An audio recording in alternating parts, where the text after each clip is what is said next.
আসসালামু আলাইকুম, সবাই নিশ্চয়ই ভালো আছেন। স্বাগত জানাচ্ছি ফ্রাইডে টিপসে। এই এপিসোডে আমরা একটু ডিফারেন্ট জিনিস নিয়ে আলোচনা করব। গত এপিসোডে আমরা আপনাদের সাথে আলোচনা করেছিলাম পিএইচপিতে ইমেজ ফাইল আপলোড করতে পারি। অনেক সময় দেখা যায় বিভিন্ন প্রজেক্টে আমাদেরকে ইউজার থেকে ফটো বা ইমেজ ইনপুট নেওয়া হয়। তো সেক্ষেত্রে আমাদের সার্ভারে যাতে লোডটা অপটিমাইজ করা যায় এবং ইমেজের সাইজটা কাস্টমাইজ করে নেওয়া যায়, যাতে আমাদের প্রজেক্টে স্পেসিফিক পেজটা যাতে খুব দ্রুত লোড হয় বা ফাস্টার হয়, সেই জন্য আমাদের ইমেজটা কাস্টমাইজ করার প্রয়োজন পড়ে। কিন্তু অনেকেই এটা ব্যাকএন্ড থেকে করতে চায় না, তারা চায় সরাসরি ইউজার ইমেজটা এডিট করে ফিক্সড ক্রাইটেরিয়া মেনটেন করে আপলোড করবে, কিন্তু অনেক ক্ষেত্রে ইউজাররা সেটা পারে না। তো এটা ব্যাকএন্ড থেকেও খুব সহজে করা যায়।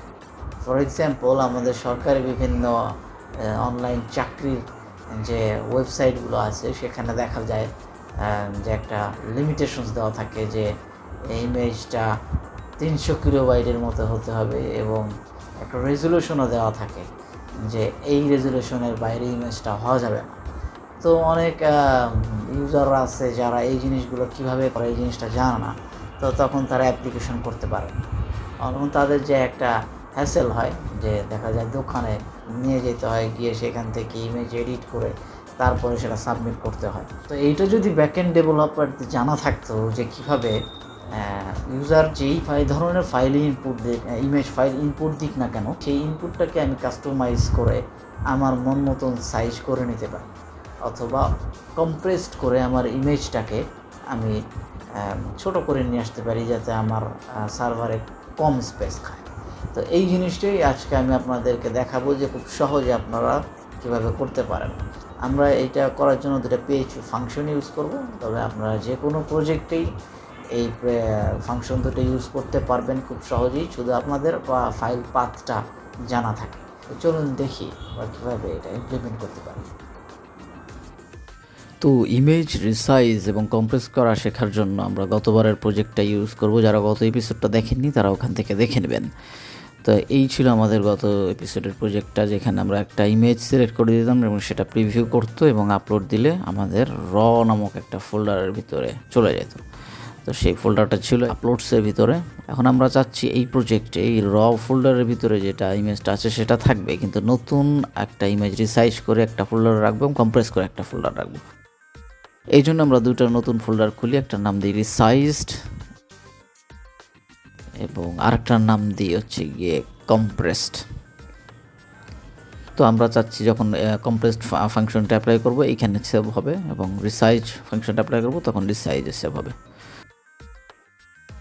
তো আমরা চলে যাই এখন কোডে। তো এই ছিল আমাদের গত এপিসোডের প্রজেক্ট, যেখানে আমরা ফাইল আপলোড করা শিখেছিলাম, অ্যাকচুয়ালি ইমেজ আপলোড করা। তো এখানে তেমন কিছু আমরা চেঞ্জ করব না। আমরা শুধু এখানে একটা ভুল ছিল যে অ্যাকসেপ্টে আমরা এক্সটেনশনের আগে ডট দিতে ভুলে গিয়েছিলাম, শুধু এখানে ডটটা দিয়ে নিই, আর তেমন কোনো কিছু আমরা এখানে চেঞ্জ করব না, মোটামুটি সব একই থাকছে। তো আমরা সবার উপরে চলে যাব। উপরে গিয়ে আমরা আমাদের যে রিসাইজ করার যে কোডটা, সেই কোডটা আমরা এখানে একটা ফাঁকা জায়গায় লিখি। তো নতুন একটা ফাংশন নিলাম, আমরা নাম দিলাম রিসাইজ ইমেজ, এবং প্যারামিটার হিসেবে দিচ্ছি সোর্স, ডেস্টিনেশন, ওয়াইড এবং হাইট। এখানে অ্যাকচুয়ালি সোর্সটা হচ্ছে আমার যে ফোল্ডারে যে ইমেজটা আপলোড হয়েছে সেটার পাথ, এবং ডেস্টিনেশন হচ্ছে আমি কোথায় সেভ করবো সেটার পাথ, আর ওয়াইড এবং হাইটটা হচ্ছে কি রেজুলেশনে আমি ইমেজটা রিসাইজ করবো সেই রেজুলেশনটা। তো প্রথমে এখানে আমি ইনফো নামক একটা ভ্যারিয়েবল নিয়ে যে সোর্স ইমেজটা আমি দিচ্ছি সেই ইমেজটার ইনফরমেশনটা রাখা। তো সেখান থেকে আমি ফাইলটার যে ওয়াইড হাইট সেইটা আমি লিস্ট করলাম। দেন আমি চেক করলাম যে ইমেজটা অ্যাকচুয়ালি কি জেপিজি কিনা। যদি জেপিজি হয় তাহলে এসআরসি নামক একটা ভ্যারিয়েবলে একটা কপি, আমি একটা ইমেজ অবজেক্ট ক্রিয়েট করে রাখলাম। একইভাবে যদি চেক করলাম জিফ হলে বা পিএনজি হলে সেক্ষেত্রেও করে নিলাম। তারপর আমি একটা টেম্প নামক ভ্যারিয়েবল নিয়ে আমার যে কাঙ্ক্ষিত ওয়াইড এবং হাইট ধরে নিলাম 300x300, 300x300 হাইট ওয়াইটের একটা টেম্পোরারি ইমেজ আমি শুধুমাত্র ব্ল্যাক কালার ক্রিয়েট করে নিলাম, টেম্প নামক ভ্যারিয়েবলে রাখলাম। সেখান থেকে আমি ইমেজ কপির স্যাম্পল নামক ফাংশনের মাধ্যমে ওই 300x300 ইমেজের উপরে বসাই দিলাম, অর্থাৎ কপি করে নিলাম।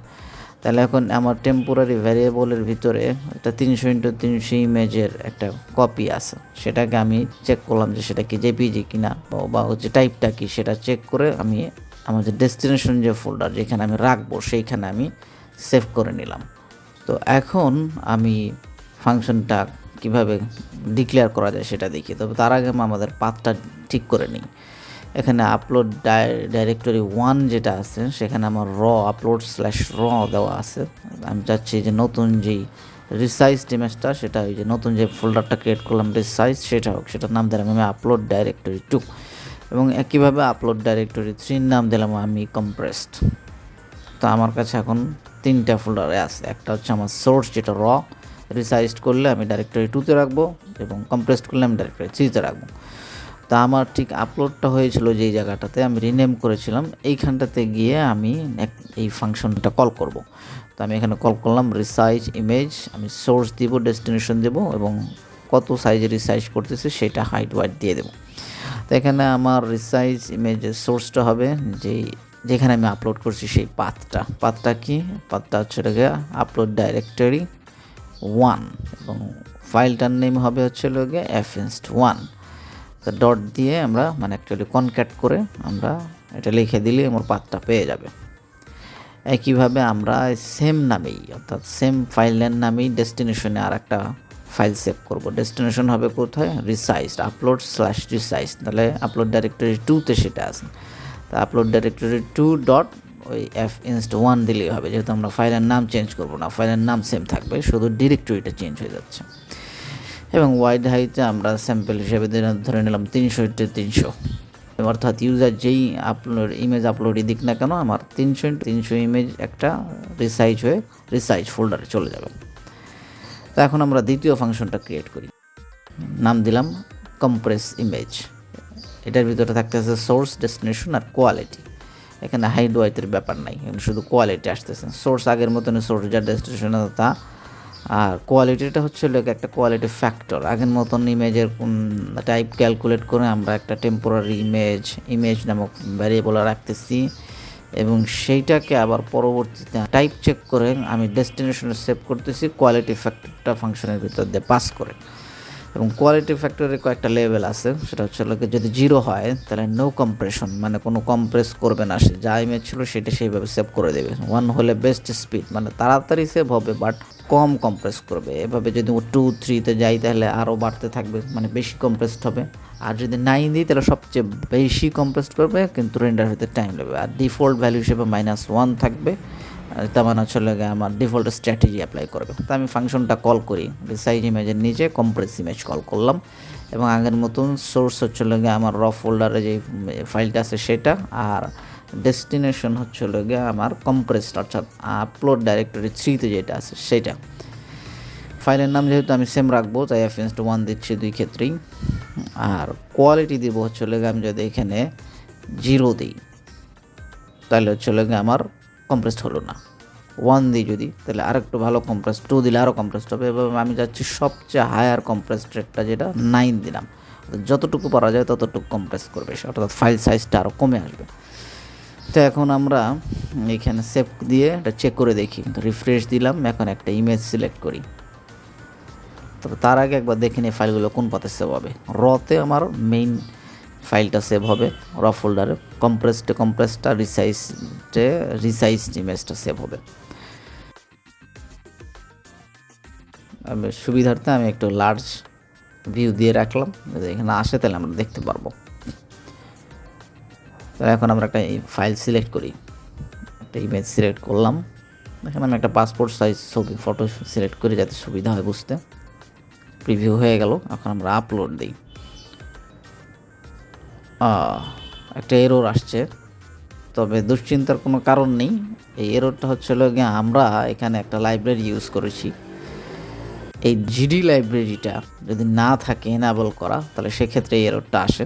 এটা ঠিক করার জন্য আপনারা জ্যাম ফোল্ডারে চলে যাবেন, আপনাদের গিয়ে php ফোল্ডারে যাবেন এবং php.ini ফাইলটা খুঁজে বের করবেন। সেখান থেকে আপনারা সার্চ দিবেন এক্সটেনশন =gd।